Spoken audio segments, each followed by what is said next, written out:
I love the Splatoon series, don't you? Okay, to quantify that, I mostly love Splatoon 2.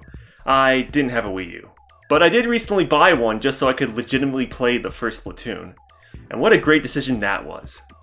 I even bought this curling bomb thing because apparently they make these. You attach this pad to the bottom and it allegedly cleans your floor. It's like a really stupid Roomba. Anyway, Splatoon is a series you really have to be there or else you're gonna miss out.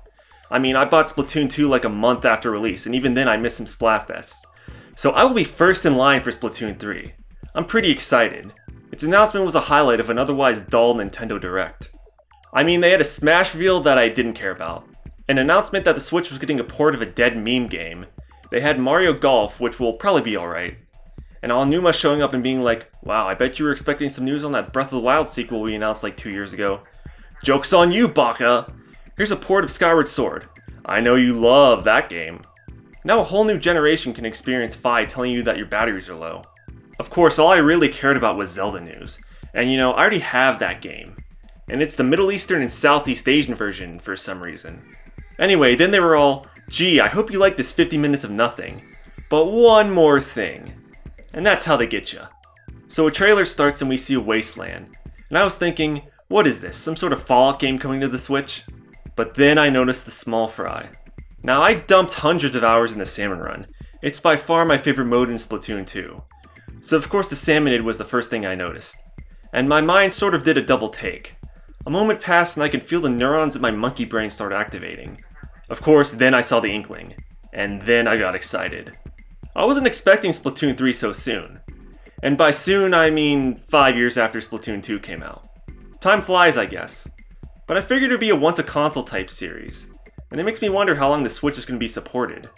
I know from basic math that Nintendo consoles average about 5 to 6 years. I mean, is Nintendo really going to launch this major multiplayer game that will probably be updated for at least 2 years when the next console's right around the corner? I don't know, maybe they'll make that Switch Pro that journalists are constantly trying to leak. I mean, the hardware teams at Nintendo have to be doing something, right?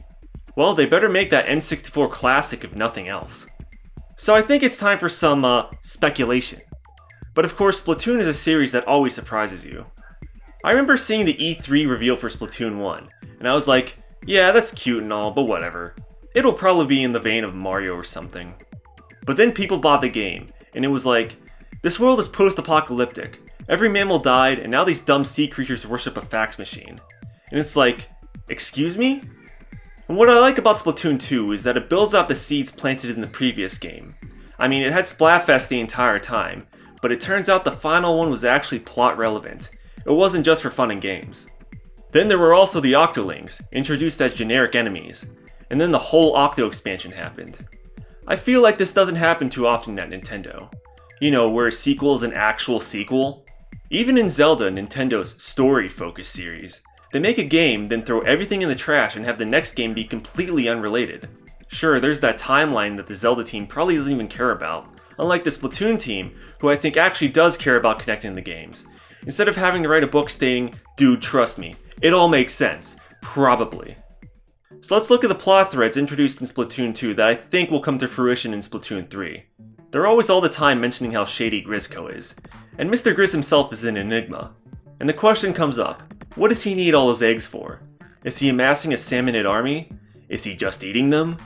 Why is Mr. Gris a radical centrist? Is he secretly behind everything? Is Mr. Gris even a bear or an AI radio thing? We don't know. But we're probably going to find out.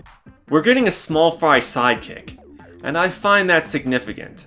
So I think the story is going to revolve around Grisco in some way. Maybe they'll be the antagonists, or maybe you'll work for them again. It's hard to tell.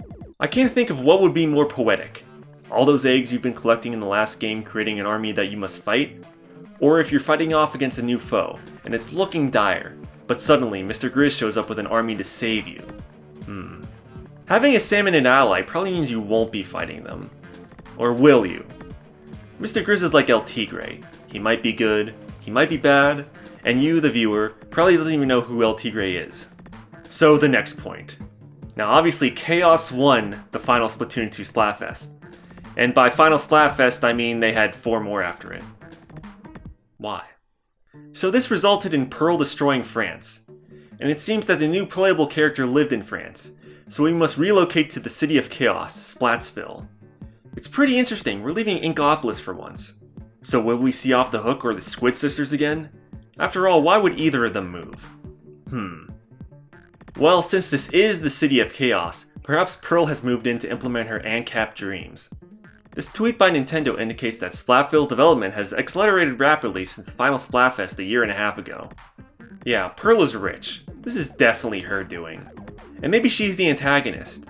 Like, you gotta teach her that a little law and order is probably needed for society to actually function. I don't think anyone would complain if Marina was your sole guide in this story. Everyone loves Marina. And it would be kind of a twist. You'd think since Chaos won that Pearl would be the guide, right? Much like how Marie was the guide. But the way I see it, all Chaos winning means is that the world would change to be like that. It didn't say that it would be a good thing. And you also gotta fit the Squid Sisters in there somewhere. I feel like just like Jar Jar, they are the key to all this. Or to put it less stupidly, I think that they're going to be in every Splatoon game in some capacity. Like, no matter where the series goes, they'll be the central characters that keep coming back. And what about the new idols? I mean, I assume they're going to be new ones. And maybe they'll start out as useless as Pearl and Marina were until they got their expansion. Yeah, let's do that again. And you know, thinking about it, Splatoon 1's idols were both Inklings. Splatoon 2 had an Inkling and an Octoling. Maybe they'll have 2 Octolings this time. I feel like the Splatoon devs are playing 1000 dimensional chess with me. They keep surprising me and I can't seem to figure them out. Like, what in God's green earth is going on here? It's like, despite all the cartooniness, it never seems like you're getting a 100% clear picture of what's actually going on. Like, the series is hiding something. Nogami truly is a mad genius, the likes of which we will never really know. You know what would be cool? They had a whole shot in the trailer dedicated to showing off those apartments. Well, I think we should get our own customizable apartment in the game. The Splatoon team also does Animal Crossing. I'm sure they could implement that easily. Oh yeah, there's also the multiplayer stuff. All I care about is the lore. Well, if you have to pick a spot to spawn into, at least that solves spawn camping. But I don't really know how useful a bow and arrow is in a gunfight. Though I guess they did make a paintbrush into a weapon too. Well, I guess we'll see how this all plays out in a year. And personally, I can't wait to dump another 800 hours into a Splatoon game. Well, there goes my backlog. Thanks, Nintendo. Don't you know I have to play a bunch of terrible Spyro games? You're giving me what I want. How dare you? You know what? I hope Splatoon 3 is the most disappointing game in existence. And now that I've said that, I can't be disappointed. Because if it is disappointing, then I was right. But if it's not, then I'm having fun and I still win. So who's the 1000 dimensional chess player now? That's right, me. And that's why everything that I predict will be 100% correct. You'll see.